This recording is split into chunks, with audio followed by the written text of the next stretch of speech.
Så er vi tilbage igen her på astrologibloggen. Vi er kommet til månen i tvillingerne.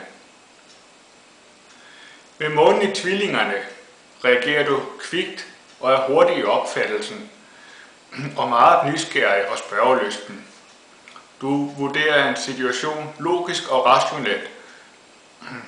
Du kan uden at blive stresset rette din opmærksomhed mod flere aktiviteter på én gang.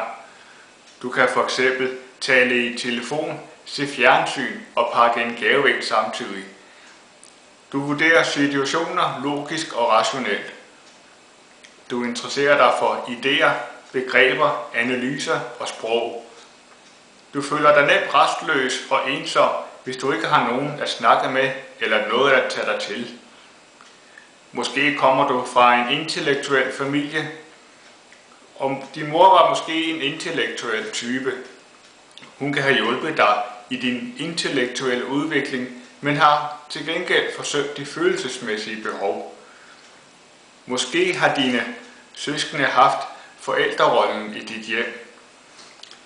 Dine følelser er ret overfladiske og forskelligartede. Du bliver hurtigt sådan set færdig med dine følelser og kommer der relativt hurtigt over partnertab.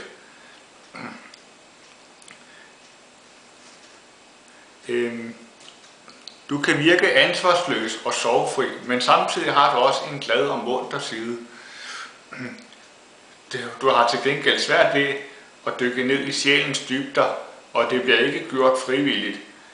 Ofte kan du sprede dine følelser i for mange retninger, og du kan have svært ved at opnå tryghed og velvære.